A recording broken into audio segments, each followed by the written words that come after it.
Hello guys, कैसे हैं आप लोग। मैं रिक्की और हमारे यूट्यूब चैनल निर्मला निर्वाण क्लासेस में आप सभी का हार्दिक स्वागत है। तो चल रहा था मध्यकालीन भारत, और मध्यकालीन भारत में हम लोग इसके पहले हमारे राज्य पढ़ चुके थे, और आज जो है बारी है स्वतंत्र प्रांतीय राज्यों की, है ना।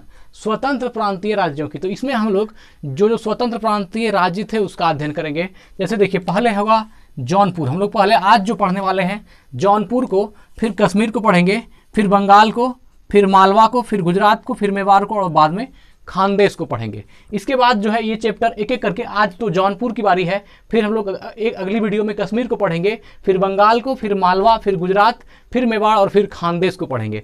जब यह एंड होगा उसके बाद हम लोग सूफी आंदोलन पढ़ेंगे, फिर भक्ति आंदोलन पढ़ेंगे, फिर मुगल साम्राज्य जैसा होगा वो पढ़ेंगे। तो आज जो है प्रांतीय राज्य चल रहा है, और प्रांतीय राज्य में सबसे पहला जो जौनपुर है ना, जौनपुर को हम लोग आज पढ़ेंगे। तो ये है जौनपुर। आइए जौनपुर का पॉइंट देखते हैं, जौनपुर का क्या क्या इतिहास रहा।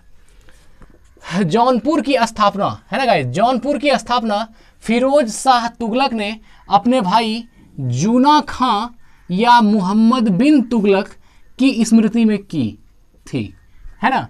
तो जौनपुर की स्थापना किसने की थी? फिरोज शाह तुगलक। जौनपुर की स्थापना किसने की थी? फिरोज शाह तुगलक। फिरोज शाह तुगलक को शॉर्ट में FST, फिरोज शाह तुगलक भी कहते हैं। तो जौनपुर की स्थापना किसने की? फिरोज शाह तुगलक ने। जौनपुर की स्थापना फिरोज शाह तुगलक ने अपने भाई जूना खां, किसकी याद में? अपने एक भाई जूना खां कहिए या मोहम्मद बिन तुगलक, इसको जो है कहीं कहीं आप MBT भी सुनेंगे। MBT इसको शॉर्ट में बोलता है मोहम्मद बिन तुगलक। तो कह रहा है अपने भाई जूना खां या मोहम्मद बिन तुगलक की स्मृति में की थी। मोहम्मद बिन तुगलक की स्मृति में किसने? फिरोज शाह तुगलक ने किस नगर की स्थापना की? तो जौनपुर की स्थापना की। बहुत ही इंपॉर्टेंट पॉइंट है, आगे देखते हैं। जौनपुर में स्वतंत्र सरकी, है ना, जौनपुर में स्वतंत्र सरकी राजवंश। कौन सा है? स्वतंत्र सरकी राजवंश। सरकी राजवंश, जौनपुर में स्वतंत्र सरकी राजवंश की स्थापना मलिक सरवर अर्थात ख्वाजा जहान ने की थी। किसने की थी? मलिक सरवर या ख्वाजा जहान ने की थी। तो कह रहा है जौनपुर में स्वतंत्र सरकी राजवंश की, आपसे पूछा जाएगा कि जौनपुर में स्वतंत्र सरकी राजवंश की स्थापना किसने की थी? तो मलिक सरवर ने। किसने की थी? मलिक सरवर ने, है ना, मलिक सरवर ने, या फिर ख्वाजा जहान ने, उसी का नाम है ख्वाजा जहान ने की थी। तो जौनपुर में स्वतंत्र सरकी राजवंश की स्थापना मलिक सरवर या ख्वाजा जहान ने की थी। आगे देखते हैं गाइज। ख्वाजा जहान को अर्थात मलिक सरवर को, ख्वाजा जहान को मलिक उस सर्क, जिसका अर्थ होता है पूर्व का स्वामी। मलिक उस सर्क अर्थात पूर्व का स्वामी की उपाधि 1394 ईस्वी में फिरोज तुगलक के पुत्र सुल्तान महमूद ने दी थी। किसने दी थी? सुल्तान महमूद ने दी थी। अच्छा क्वेश्चन है, ख्वाजा जहान को मलिक उस सर्क की उपाधि किसने दी? तो फिरोज शाह का पुत्र जो था सुल्तान महमूद ने दिया था। यही कह रहा है कि ख्वाजा जहान को मलिक उस सर्क, और मलिक उस सर्क का शाब्दिक अर्थ क्या होता है? यह होता है पूर्व का स्वामी। क्या होता है गाइस? पूर्व का स्वामी की उपाधि 1394 में, है ना, फिरोज तुगलक के पुत्र सुल्तान महमूद ने दी थी। किसने दी थी? सुल्तान महमूद ने। तो यह याद रखना है कि मलिक उस सर्क का अर्थ क्या होता है? पूर्व का स्वामी। और ये मलिक उस सर्क का उपाधि जो है ख्वाजा जहान को किसे दिया? तो फिरोज शाह तुगलक के पुत्र सुल्तान महमूद ने दी थी। आगे देखते हैं। जौनपुर के अन्य प्रमुख शासक थे। जौनपुर में और भी शासक थे, उन सारे शासकों का नाम और कालक्रम दिया हुआ है। पहला है मुबारक शाह। कौन है गाइस?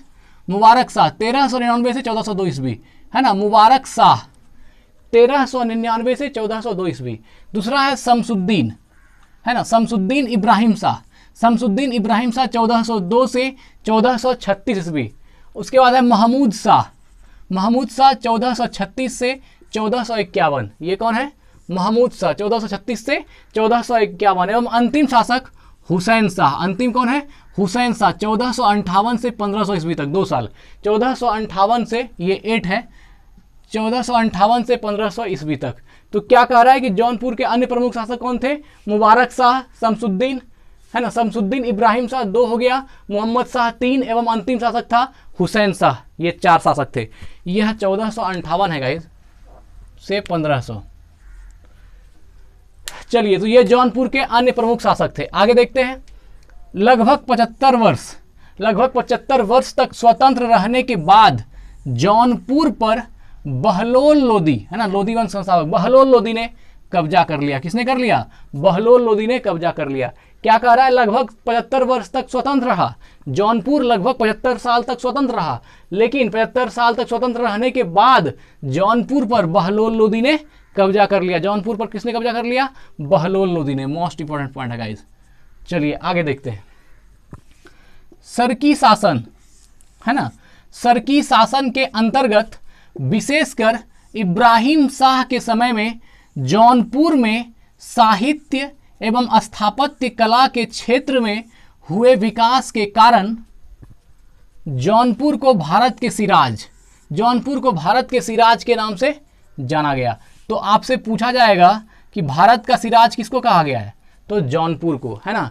सरकी शासन के अंतर्गत विशेषकर इब्राहिम शाह के समय में, विशेषकर इब्राहिम शाह के समय में, है ना, इब्राहिम शाह के समय में, सरकी शासन के अंतर्गत विशेषकर इब्राहिम शाह के समय में जौनपुर में साहित्य एवं स्थापत्य कला के क्षेत्र में, साहित्य एवं स्थापत्य कला के क्षेत्र में हुए विकास के कारण जौनपुर को भारत का सिराज के नाम से जाना जाता है ना। तो किस प्रांत को भारत के सिराज के नाम से जाना जाता है, तो यह होगा जौनपुर को, एक बात।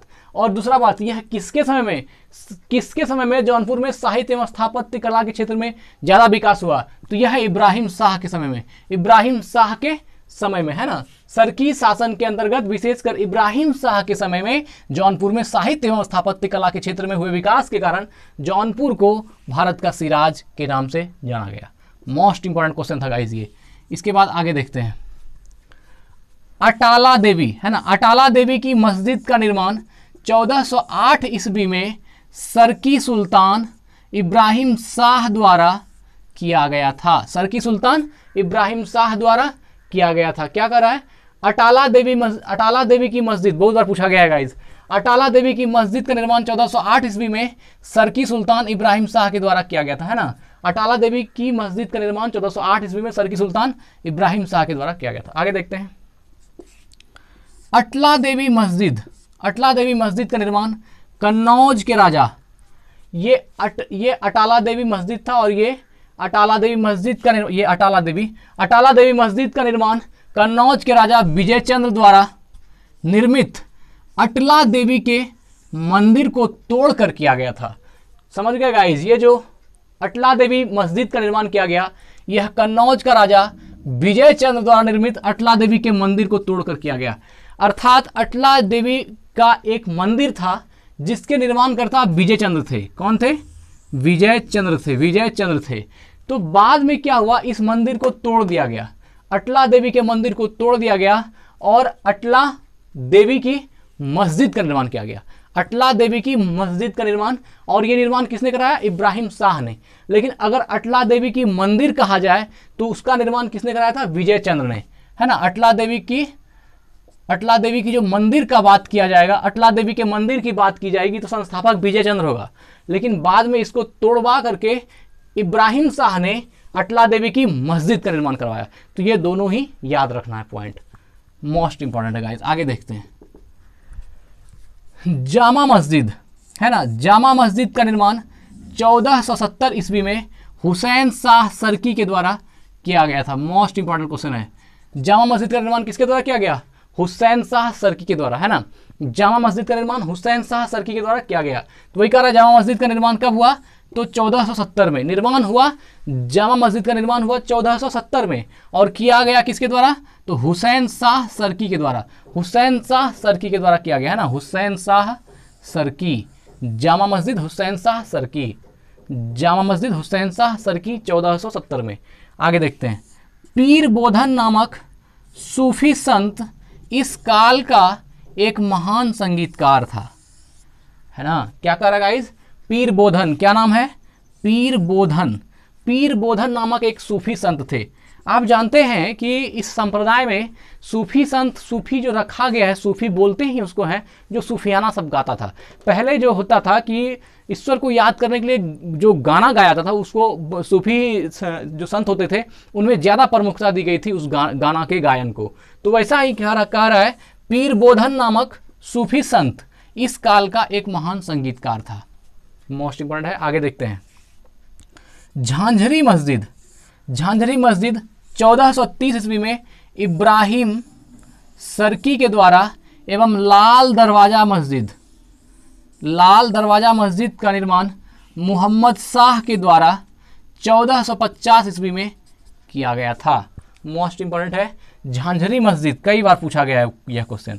झांझरी मस्जिद का निर्माण कब हुआ? 1430 में। और किसके द्वारा? इब्राहिम सर्की के द्वारा। किसके द्वारा? इब्राहिम सर्की के द्वारा, है ना गाइस। तो झांझरी मस्जिद का निर्माण कब हुआ? 1430 में। और किसके द्वारा? इब्राहिम सर्की के द्वारा। एवं लाल दरवाजा मस्जिद, बहुत बार पूछा गया, लाल दरवाजा मस्जिद का निर्माण किसने करवाया? तो लाल दरवाजा मस्जिद का निर्माण मोहम्मद शाह ने। लाल दरवाजा मस्जिद का निर्माण किसने कराया? मोहम्मद शाह के द्वारा। और कब हुआ? 1450 में। कब हुआ? 1450 ईस्वी में किया गया। तो झांझरी मस्जिद 1430 में इब्राहिम सर्की के द्वारा एवं लाल दरवाजा मस्जिद मोहम्मद शाह के द्वारा। लाल दरवाजा मोहम्मद शाह और झांझरी मस्जिद ये इब्राहिम शाह सर्की के द्वारा। तो ठीक है गाइज, यहाँ पर जो है आपका चल रहा है स्वतंत्र प्रांतीय राज्य। इसमें हम लोग एक जो है आज जौनपुर को पढ़ लिए। अब अगले दिन बारी है कश्मीर की, फिर पढ़ेंगे बंगाल, फिर मालवा, फिर गुजरात, फिर मेवाड़ और फिर खानदेश को पढ़ेंगे। तो धन्यवाद गाइज, थैंक यू।